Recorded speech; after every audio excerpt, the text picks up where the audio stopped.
పశ్చిమ గోదావరి జిల్లాలో 3 ఎమ్మెల్యేలు, మొత్తం 7 సీట్లు. అలాగే వైజాగ్ శ్రీకాకుళం చూసుకుంటే 5 ఎమ్మెల్యేలు, మొత్తం 11 ఎమ్మెల్యేలు, 1 ఎంపీ ఉన్నాయి. వెస్ట్ గోదావరి వరకు లెక్క వేసుకుంటే కృష్ణా జిల్లా ఎన్ని వదిలేద్దాం. 11 సీట్లలో వైఎస్ జగన్మోహన్ రెడ్డి గారు ఒక పార్వతీపురం ఇస్తున్నారు మాదిగలకి, ఒక కొవ్వూరు ఇస్తున్నారు. ఇప్పుడు గోపాలపురం ఇచ్చారు. అంటే 11 సీట్లు ఎన్ని ఇచ్చారండి ఆయన? 2. ఈ మధ్యన మేము ధనుంజయ రెడ్డి గారిని కలిసాం, సజ్జల గారిని కలిసాం, మొత్తం అందరిని మిథున్ రెడ్డి గారిని 100 సార్లు కలిసాం. ప్రతి ఒక్కరికి రిప్రజెంటేషన్ ఇచ్చాం. అదేవిధంగా చంద్రబాబు నాయుడు దాకా కలిసాం, లోకేష్ గారిని కలిసాం, రిప్రజెంటేషన్ ఇచ్చాం. ఏం చెప్పామంటే 11 సీట్లు ఉన్నాయి సార్, మేము టోటల్గా లెక్కేసుకున్నా కూడా 3-4 లక్షల మంది ఓటర్స్ అయితే తేడా ఉన్నాం. 29 సీట్లలో 21 మాలలకు ఇస్తున్నారు, 8 మాత్రమే మాకు మాదిగలకి ఇస్తున్నారు. మీరేమో తెలుగుదేశం వాళ్ళు 11 సీట్లే ఇచ్చారు, వాళ్ళకేమో దాదాపు 19 సీట్లు ఇచ్చారు. అందరం ఓడిపోయాం. ఒకే ఒక మాదిగోడు నెగ్గాడు మీకు తెలుగుదేశంలో, అందులో మాత్రం 7 నెగ్గారు. ఇలా 29 ఉన్నప్పుడు, ఓట్లేమో 3 లక్షల తేడా ఉన్నప్పుడు ఒక నియోజకవర్గం ఎక్కువ ఇవ్వచ్చు, లేదా 2 నియోజకవర్గాలు ఎక్కువ ఇచ్చేయండి. అంతేగాని 29లో 21 వాళ్ళకి ఇచ్చేసి 9 మాకు ఇవ్వడం, అలాగే ఎంపీల్లో 3 వాళ్ళకి ఇచ్చేసి 1 మాకు ఇవ్వడం ఎంతవరకు న్యాయమని సజ్జల గారిని మరి జగన్మోహన్ రెడ్డి గారి దగ్గరికి వెళ్ళలేం కదా మనం. వాళ్ళకి మెయిల్ పెడుతున్నాం ఎప్పటికప్పుడు, మిగిలిన వాళ్ళు కలిసి అడిగాం. మీకు ఒక ఎమ్మెల్సీ ఇచ్చాం కదా అన్నారు సజ్జల రామకృష్ణారెడ్డి గారు. దానికి కూడా నేను ఇందాక చెప్పినట్టు చెప్పాను, ఎమ్మెల్సీ ఇస్తే నేను బాగుపడతానండి, జాతి బాగుపడతాం. మరి అయినా కానీ ఇంకా వేరియేషన్ ఉంది కదా, ఇంకో 2 ఎమ్మెల్యేలు ఇవ్వండి. మేము గోపాలపురంలో ఎక్కువ ఉన్నాం, ఇక్కడ గన్నవరంలో ఎక్కువగా ఉన్నాం, చింతలపూడిలో ఎక్కువ ఉన్నాం, ఈ 3 ఏవో 2 ఇవ్వండి అని చెప్పి అడిగాం. ఆలోచన చేస్తాం, ఇస్తాం అన్నారు. మొన్నటి వరకు ఇంకా ఆల్రెడీ అనౌన్స్ చేస్తారు, ఇంక లేదు. వైఎస్ఆర్ టీడీపీ వాళ్ళ దగ్గరికి వెళ్ళి అదే అడిగాం. టీడీపీ వాళ్ళు ఏం చేస్తారంటే పార్వతీపురం, పాయికరావుపేట, కొవ్వూరు, గోపాలపురం 4 సీట్లు ఇస్తున్నారు, ఎమ్మెల్యే సీట్లు. ఇంక ఎంపీ ఎప్పుడు వాళ్ళు కూడా మనకి ఇవ్వలేదు. 11 సీట్లలో టీడీపీ 4 ఇస్తుంది, వైఎస్ఆర్ 2 ఇస్తుంది. ఇప్పుడు ఎమ్మెల్సీ ఇచ్చింది కాబట్టి 3 అయినాయి. ఇవన్నీ పక్కన పెడితే జడ్పీటీసీలు టీడీపీ ఎన్ని ఇచ్చింది మనకు అనుకుంటే 15 జడ్పీటీసీల్లో 1 జడ్పీటీసీ కూడా ఇవ్వలేదు. వైఎస్ఆర్ ఏమన్నా ఇచ్చిందంటే 1 జడ్పీటీసీ కూడా ఇవ్వలేదు. ఇంకా మనం ఎమ్మెల్యే గురించి ఆలోచిస్తున్నాం. ఈ ఎంపీపీలు 13 ఎంపీపీలు ఉంటాయి, ఎంపీపీలో 1 ఎంపీపీ కూడా టీడీపీ కానీ వైఎస్ఆర్ కానీ జనసేన కానీ ఎవరో మనకి ఇవ్వలేదు. ఇంకా జనసేన పార్టీ వచ్చాక ఈ పక్కగా ఈ ప్రాంతంలో అక్కడక్కడ వార్డు మెంబర్లో ఎంపీటీసీలో కొంతమంది మాదిగోళ్ళు అయ్యారు, ఆ ఊర్లో ఉన్న రాజకీయ సమీకరణం బట్టి. అంతేగాని మన ప్రధానమైన పార్టీలు మాత్రం ఎంపీటీసీలు సర్పంచులు కూడా మనకి ఇవ్వలేదు. ఈ రకంగా జరుగుతుంది అన్యాయం. ఈ అన్యాయం ఎదుర్కోవాలంటే ఏదో ఒక చిన్న వల్ల, సుబ్బారావు వల్ల, ఒక నాగబాబు వల్ల, ఒక ఆశీర్వాదం వల్ల జరగదు. ఒకవేళ సూర్యరావు గారికి సీట్ వచ్చిందనుకో మనం అందరం కలిసి పనిచేయాలి. ఆశీర్వాదం గారికి సీట్ వచ్చిందనుకో అందరం కలిసి పనిచేయాలి. చిన్నకి ఏదో అవకాశం వచ్చిందనుకో అందరం కలిసి పనిచేయాలి. ఆ వేళ అందరం కలిసి వెళ్ళాం కాబట్టే ఇజ్రాయెల్కి సీట్ వచ్చింది. అవునా కదా చెప్పండి. అందరం వెళ్ళాం కదా, పార్టీ రహితంగా అందరూ కష్టపడ్డారా లేదా? అందరం వెళ్ళాం. అందుకని ఆ రోజు మనోడికి పదవి వచ్చింది. ఇప్పుడు కొంతమందికి అతను చుట్టూ తిరిగే వాళ్ళకో, రేపేమో అందరికో, ఎల్లుండి మిగిలిన అందరికో ఏదో ఒకటి చేస్తాడు ముందంటే పదవి వస్తే. అంతేకన్నా నాకు అతను వ్యతిరేకం కదా అని ఇంక అదే పనిలో కూర్చుని ఉంటే పనులు అవ్వవు. ఈ విధంగా మన మైండ్ సెట్ మార్చుకుంటే 2 నెలల సమయం ఉంది. నేనైతే 3 నెలల నుంచి నా గురించి తెలిసిన వాళ్ళు, నా స్టేటస్లు, నా ఫేస్బుక్ చూసిన వాళ్ళు చూస్తారు, లేదంటే ఉందు సుబ్బారావు ఉందుతాను కొట్టుకుని చూడండి. ఈ 2 నెలల నుంచి ఎలాంటి వాళ్ళు కలిసామో చూడండి. స్పీకర్ని కలిసాం, లోకేష్ని కలిసాం, చంద్రబాబుని కలిసాం, పవన్ కళ్యాణ్ని కలిసాం, ధనుంజయ రెడ్డిని కలిసాం, మిథున్ రెడ్డి గారిని కలిసాం. ఇలా ఒక రేంజ్లో ఉన్న వాళ్ళందరినీ కలిసాం. ఇక్కడ కలిసి ఇక్కడ గ్రౌండ్ లెవెల్లో అందరినీ కలిసాం. మీ అందరికీ తెలిసి ఇక్కడ విషయం.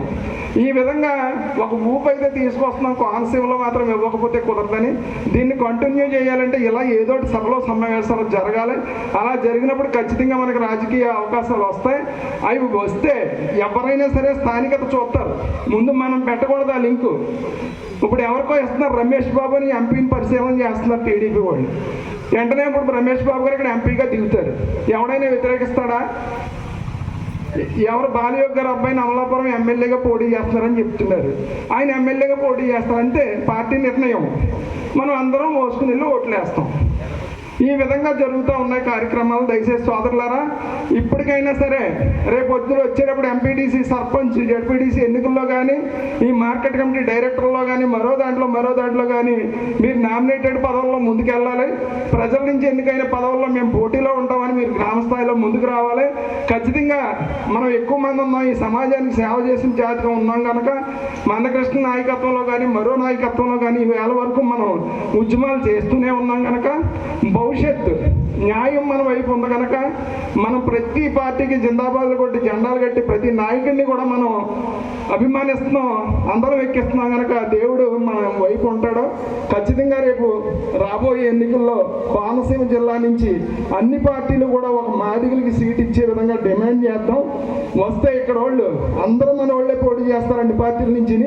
నెగ్గేవాడు ఎవడో ఒక మాదిగోడు అవుతాడు కనుక అందరం కలిసి ఆ మాదిగ ఎమ్మెల్యేని ఉపయోగించుకుని జాతి అభివృద్ధి కోసం ముందుకు సాగుదామని చెప్పి ఎవరికి అవకాశం వస్తున్నా, ఎక్కడి నుంచి వచ్చే అవకాశం వస్తున్నా కూడా మనం వ్యతిరేకించకుండా ముందుకెళ్దామని మీ అందరికీ తెలియజేస్తూ, మా వంతు ₹1 ఖర్చు అయినా, ఒక టైం వేస్ట్ అయినా నేను మాత్రం చివరి వరకు రేపు బీ ఫార్మ్స్ ఇచ్చే వరకు కూడా మన కోనసీమ గురించి పోరాటం చేస్తాం, మాదిగ జాతి గురించి కూడా పోరాటం చేస్తాం, అన్ని పార్టీల దగ్గర పోరాటం చేస్తాం.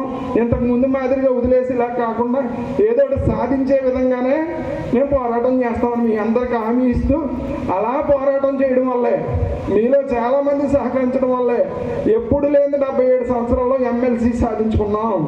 ఖచ్చితంగా ఎమ్మెల్యే కూడా సాధించుకుంటాం. మీరు ఈ విధంగానే ఈ వేళ వచ్చిన ప్రతి ఒక్కరూ మరోసారి మీటింగ్ జరుగుతున్నప్పుడు ఎవడెన్ని కుతంత్రాలు చేసినా, ఎవడెన్ని అబద్ధాలు చెప్పినా మరో 10 మందిని వెంట పెట్టుకుని వస్తానంటే అప్పుడప్పుడు ఈ 2 నెలల్లో సభలో సమావేశాలు కనుక ఈ ప్రాంతంలో మనం నిర్వహించగలిగితే ఈ రిపోర్ట్ ఖచ్చితంగా కూడా గవర్నమెంట్కి వెళ్తుంది. పార్టీలు ఆలోచనలు ఉన్నాయి. ఎప్పుడు కూడా ఒక వారం 10-15 రోజుల్లోనే రాజకీయాలు మారుతాయి కనుక మీరు ఈరోజు వెళ్ళిన దగ్గర నుంచి కూడా గ్రామాల్లో ఫంక్షన్ జరిగినా, ఒక అశుభం జరిగినా, లేకపోతే ఎక్కడైనా 10 మంది కలిసి మీటింగ్ మాట్లాడుకుంటున్నా, చర్చికి వెళ్ళినా మన మాదిగ జాతి గురించి మాట్లాడండి, ఈ ఎమ్మెల్యే సీట్ గురించి మాట్లాడండి. ఇప్పుడు ఈ ఎమ్మెల్యే జగన్ గారు అన్ని ప్రకటించినప్పటికీ ఎంపీ అయినా ఇమ్మని అడుగుతున్నాము.